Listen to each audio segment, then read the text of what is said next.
ایک ایکٹر کا جب سے کیمرہ آیا ہے، عام ہوا ہے کیمرہ، ہر چیز میں کیمرہ عام ہو گیا ہے، تو آپ دیکھیے اس نے ایک دماغ پیدا کیا ہے یا ایک ایسا ایک پورا طبقہ پیدا کیا ہے۔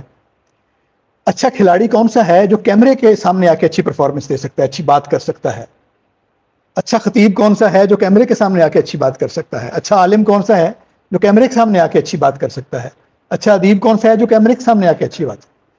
تو جب آپ کیمرے کے سامنے آئیں گے تو ہر شے کو ایکٹر بنا دیا، یعنی ایک ہی پیمانہ ہے کسی بھی فیلڈ کے آدمی کو ناپنے کا کہ وہ کیمرے کے سامنے آ کے پرفارم کیسا کر سکتا ہے۔ تو یہ بھی ایک اس کے اندر وجہ تلاش کی جا سکتی ہے اس پر بھی، اور جو ہم کاروباری اور تجارتی جو منفیت ہے اس معاملہ ڈسکس کر رہے تھے، ان دو نکات پر آپ سے ہم چاہیں گے کہ آپ گفتگو فرمائیے۔ جناب ارشد معراج صاحب بولیے۔ جی میں پہلے تو معذرت خواہ ہوں کہ کچھ ناگزیر وجوہات کی بنا پر میں لیٹ ہو گیا، تو اب مجھے معلوم نہیں، میں پتہ نہیں ابتدا کروں تو شروع سے کروں، وہ باتیں ہو چکی ہوں گی، شاید میں دہراؤں۔ اچھا یہ دیکھیے کہ آپ ذرا 90 کی دہائی سے پہلے دیکھ لیجیے، ذرا تھوڑا سا پیچھے حمزہ اسلام امجد ہیں اور احمد فراز ہیں اور پروین شاکر ہے، یہ بیک وقت سنجیدہ لوگوں کو بھی قبول ہے اور یہ مقبول بھی ہے، عوام الناس میں بھی مقبول ہے۔ اس سے پیچھے اگر چلے جائیں تو عدم ہے، اس سے پیچھے چلے جائیں تو مجاز ہے، ساحر ہے، جگر ہے، سب لوگ۔ تو یہ جو 90 کی دہائی آئی نا، اس میں گرفت آیا بنیادی طور پر وہاں سے شروع ہوا، اور جن کو انہوں نے بہت ہی ڈھکے چھپے لفظوں میں بیان کیا تو میں تو نام لے لیتا ہوں، وہ آپ لڑائی کروائیں گے؟ نہیں لڑائی کی بات نہیں، وہ مقبول شاعر تھے، معروف شاعر تھے اس وقت، اور وہ اس وقت پاپولر تھے، اور وہ مختلف حربوں سے بھی، اور بس ان کے اور بھی ایسے کام تھے جس کی وجہ سے وہ لوگ ان کو آئیڈیلائز کر رہے تھے، لڑکے حربہ خوب ہے، ویسے حربہ لفظ بہت اچھا ہے اس میں، وہ آئیڈیلائز کر رہے تھے ان کو، اور انہوں نے وہ تمام ٹیکنیکس اور حربے اپنائے جس کی وجہ سے وہ پاپولر ہو سکتے تھے۔ ہمارے ایک بہت ہی قریبی شاعر یہاں پر اسلام آباد پنڈی کے دوست، ان میں سے 2 دوست جو سنجیدہ شعر کہتے تھے، انہوں نے بھی ان کے تتبع کیا۔ ایک سے میری بات ہوئی، میں نے کہا یار آپ سنجیدہ شعر کہتے ہیں، آپ کس طرف جانے والے ہیں؟ وہ کہتا ہے یار میری موت کے بعد مجھے کون یاد رکھے گا، میں تو اب شہرت کمانا چاہتا ہوں، مجھے لوگ جانیں، میری کتابیں بکیں۔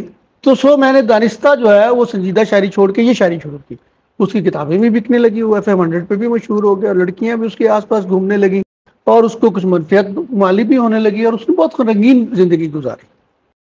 اب ہوا یہ کہ ایک اور دوست، خیر انہوں تو طائب ہو گئے، انہوں نے وہ کتاب بھی اپنی چھپا دی، انتہائی سنجیدہ شعر کہنے والے بہت ہی اعلیٰ غزل گو تھے، انہوں نے بھی اپنی کتاب چھپا دی۔ اب یہ سارا اثر لاہور والوں کا تھا جو پنڈی تک آیا، اور شہروں تک بھی تھوڑا بہت گیا، شہرت تو مل گئی، 100 کتابیں بھی چھپ گئی، بک بھی گئی، انہوں نے اپنے پبلشنگ ہاؤس بھی بنائے اور پیسے بھی کمائے۔ اب میں آگے چلنے کی بجائے اب ان کا ڈیلیما دیکھیے، وہی شاعر اپنے آپ کو اب کہتے ہیں کہ ہمیں سنجیدہ شاعر کے طور پر قبول کیا جائے، اب وہ ایڈٹ چوٹی کا زور لگا رہے ہیں، درست، اور وہ یہ چاہتے ہیں کہ نقاد ہماری طرف متوجہ ہو، وہ چاہتے ہیں مدرس ہماری طرف متوجہ ہو، وہ چاہتے ہیں کہ ہم پر تحقیق ہو، ہم پر بات کی جائے۔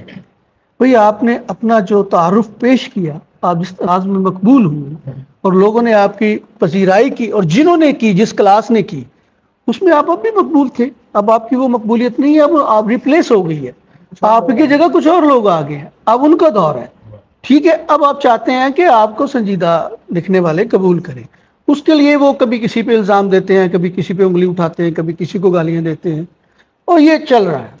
اچھا آگے دیکھیے کہ سوشل میڈیا نے اور جتنے بھی ہمیں یہ ایپس دیے ہیں اس پر ابھی بات کی انعام بھائی نے بھی، تو اس پر جو ایکٹر کی بات کی، یہ پوری ایک پرفارمنس ہے۔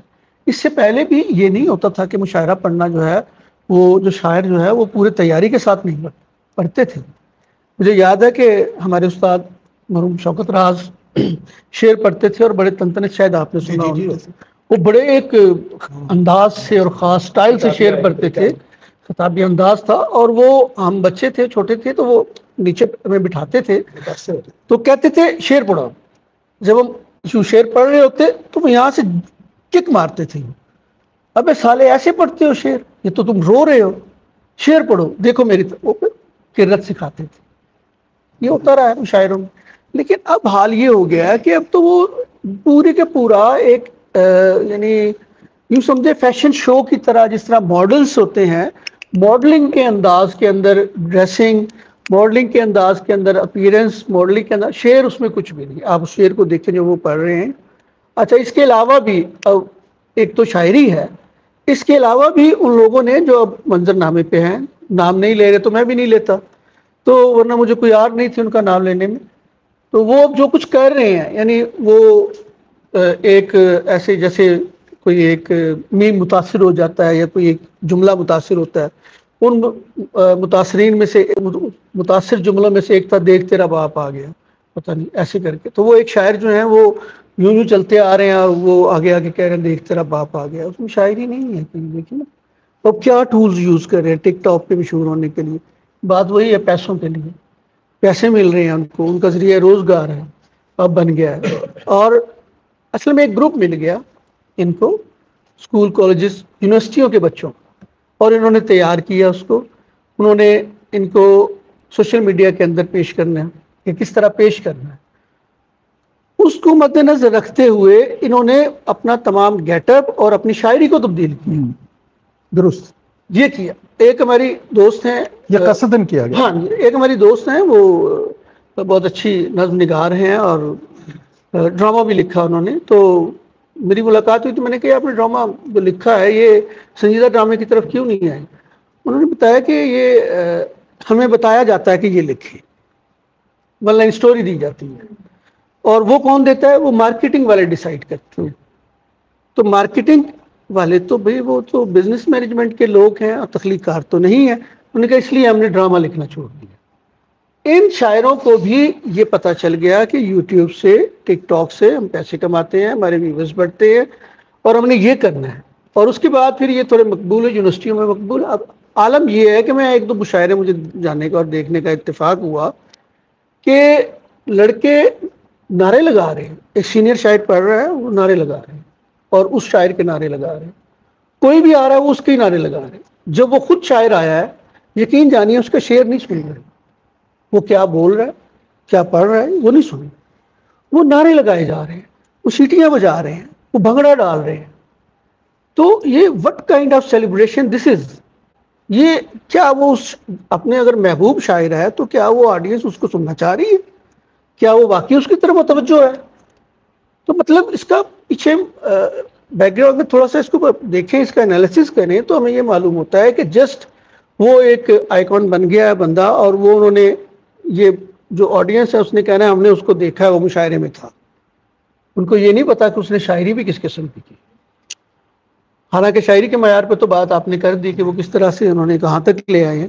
وزن میں کہتے ہیں ٹھیک ہے ایک بات ہے، لیکن میں تو یہ سمجھتا ہوں کہ جو سنجیدگی سے کہنے کی کوشش کرتا ہے وہ ان سے زیادہ بہتر ہے. چاہے وہ اچھے درجے کا شعر نہیں کہہ سکتا، لیکن وہ اپنے آپ کو کسی طرح کہیں رقم کروانا چاہتا ہے.